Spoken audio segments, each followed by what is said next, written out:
என் அன்பு சொந்தங்களுக்கு என் இனிய வணக்கம். இன்றைய ஆன்மீக பதிவில் நாளை வரும் சக்தி வாய்ந்த நாளான மாசி மாதத்துடைய தேய்பிறை அஷ்டமி நாளில் கால பைரவருக்கு இந்த ஒரு மாலையை சாட்சி வழிபாடு செய்துவாங்க.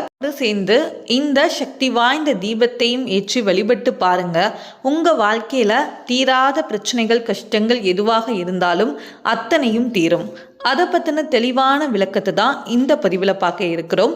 இப்போ தான் நம்ம சேனலில் நீங்கள் ஃபஸ்ட் டைம் வாட்ச் பண்ணுறீங்கன்னா மறக்காமல் சப்ஸ்கிரைப் பண்ணிக்கோங்க. பக்கத்தில் இருக்கிற பெல் ஐக்கானை கிளிக் பண்ணிக்கோங்க. அப்போ தான் நான் போடுற வீடியோஸ் எல்லாமே உங்களுக்கு நோட்டிஃபிகேஷன் வரும். இப்போ வீடியோக்குள்ளே போகலாம் வாங்க நண்பர்களே. மார்ச் 3 ஞாயிற்றுக்கிழமை மாசி மாதத்துடைய தேய்பிறை அஷ்டமி. தேய்பிறை அஷ்டமி அப்படின்னாலே அது கால பைரவருடைய வழிபாடு செய்கிறதுக்கு உகந்த ஒரு நாள்.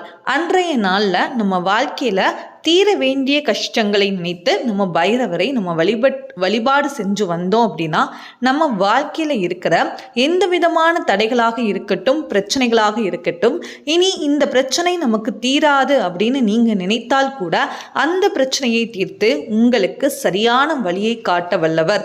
நம்ம வாழ்க்கையில் இருக்கிற எதிரிகளுடைய பிரச்சனைகளாக இருக்கட்டும், மறைமுக பிரச்சனைகளாக இருக்கட்டும், கடன் பிரச்சனைகளாக இருக்கட்டும், திருமணத்தில் தடைகள், குழந்தை பாக்கியத்தில் தடைகளாக இருக்கட்டும், எந்த விதமான தடைகள் இருந்தாலும் அத்தனை தடையையும் போக்க வல்லவர் தான் காலபைரவர். சிவபெருமானுடைய நெற்றி கண்ணிலிருந்து 64 பைரவர்களாக உதித்தவர். அதிலும் ரொம்பவே 8 பைரவர்கள், அவர்களை தான் நம்ம அஷ்ட பைரவர்கள் அப்படின்னு சொல்லுவோம். அதிலையும் ரொம்ப சிறப்பு வாய்ந்தவர் தான் இந்த காலபைரவர். காலபைரவரை வணங்கினாலே 8 பைரவர்களை வணங்கியதற்கு சமம். நேரத்தில் தேய்பிறை அஷ்டமி பூஜை கால பைரவருக்கு கோவில்களில் நடைபெறும். சிவபெருமானுடைய ஆலயத்தில் பைரவருடைய சந்நிதி இருக்கும். அங்கே கோவிலில் மாலை நேரத்திற்கு அப்புறமா தேய்பிறை அஷ்டமி பூஜை நடைபெறும். அங்கு நடைபெறக்கூடிய அபிஷேகங்கள், ஆராதனை, பைரவரை மனமுருகி வேண்டுங்க. உங்கள் வாழ்க்கையில் இருக்கிற அனைத்து குறைகளும் நீங்கும். சரிங்க, இப்போ நாளைக்கு நீங்கள் கோவிலுக்கு செல்லும்போது பைரவரை வீட்டில் வணங்குவதை விட நம்ம கோவிலுக்கு சென்று அவருடைய சன்னதியில் செஞ்சு நம்ம வழிபாடு செய்கிறது சிறப்பான ஒரு பலன். அதனால் நீங்கள் முடிந்த அளவு கோவிலுக்கு சென்று, எல்லா சிவபெருமானுடைய கோவில்கள்லையுமே பைரவருடைய சன்னதி கண்டிப்பாக இருக்கும். அதனால் முடிந்தளவு கோவிலுக்கு சென்று அங்கு மனதார வழிபாடு செஞ்சுவாங்க பைரவரை. சரி, கோவிலுக்கு செல்லும் போது இந்த ஒரு மாலை நீங்க வாங்கி கொண்டு செல்லுங்கள். நாளைக்கு தேய்பிறை அஷ்டமி, அவருக்கு ரொம்ப பிடித்தமான செவ்வரளி மாலையை நீங்க வாங்கி கொடுங்கள். அந்த மாலையை சாட்சி நீங்க வழிபாடு செய்து வர ஒவ்வொரு மாதத்திலையும் வரக்கூடிய இந்த தேய்பிறை அஷ்டமி நாளில் நீங்க என்ன பண்ணுங்க, செவ்வரளி மாலையை நீங்க சாட்சி வழிபாடு செஞ்சுவாங்க. உங்களுடைய வேண்டுதல், நீங்க கேட்ட வரத்துல இருக்கிற அனைத்து தடைகளையும் பைரவர் நீக்குவார். நாளைக்கு தேய்பிறை அஷ்டமி, அதனால கோவில்களுக்கு சென்று தேங்காய் தீபம் ஏற்றி வழிபாடு செய்கிறது ரொம்பவே சிறப்பு. அப்படி இல்லைன்னா கோவில்களில் நீங்கள் பாருங்கள், மிளகு தீபம் சின்னதாக ஒரு மூட்டை கட்டி மிளகு 27 மிளகு அந்த எண்ணிக்கையில் நீங்கள் என்ன பண்ணுங்க அப்படின்னா மிளகு தீபம் ஏற்றி வழிபாடு செய்யலாம். அப்படி இல்லைன்னா நீங்கள் நெய் தீபம் ஏற்றிக்கோங்க. மாதிரி தீபம் ஏற்றி செவ்வரளி மாலை சாட்சி அபிஷேகத்திற்கு உங்களால் முடிந்த பொருட்களை நீங்கள் வாங்கி கொடுங்க. பால், தயிர், பன்னீர், இளநீர் இந்த மாதிரி பொருட்கள் வைத்து அபிஷேகம் செய்வாங்க.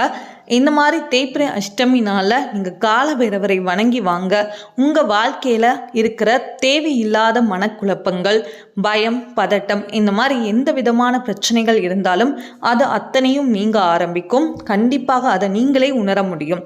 அதனால் கோவிலுக்கு செல்ல முடியாத பட்சம் வீட்டில் இருந்தபடியே மனதார பைரவரை நினைத்து உங்களுக்கு தெரிந்த பைரவருடைய மந்திரம் ஓம் காலகாலாய வித்மகே காலஹஸ்தாய தீமகி தன்னோ கால பைரவ பிரச்சோதயாத், இந்த ஸ்லோகத்தை ஒரு 108 முறை நீங்கள் மனதார சொல்லுங்க. உங்களுடைய குறைகள் எதுவோ அதை சொல்லி நீங்கள் பைரவரை வழிபாடு செய்யுங்க. கோவிலுக்கு போக முடிந்தவர்கள் கோவிலுக்கு சென்று மனதார பைரவரை வணங்கி வேண்டுங்க. அங்கேயும் சென்று நீங்கள் பைரவருடைய மந்திரம் நீங்கள் பாராயணம் பண்ணிக்கலாம். அவருடைய பாடல்கள், பைரவருடைய அஷ்டகங்கள் இதெல்லாமே நீங்கள் பாராயணம் செய்துக்கலாம். இந்த மாசி மாதத்தில் வரக்கூடிய தேய்பிறை அஷ்டமினால யாரும் தவற விடாதீர்கள். நாளைக்கு ஞாயிற்றுக்கிழமையில் வரக்கூடிய இந்த தேய்பிறை அஷ்டமி பூஜையில் எல்லாருமே கலந்துக்கிட்டு பைரவருடைய அருளையும் நம்ம பெறலாம். உங்களுக்கு பிடிச்சிருந்தனா மறக்காமல் நம்ம சேனலை சப்ஸ்கிரைப் பண்ணிக்கோங்க. கண்டிப்பாக இந்த தகவல் உங்களுக்கு பயனுள்ளதாக இருக்கும்னு நான் நம்புகிறேன். Thank you all.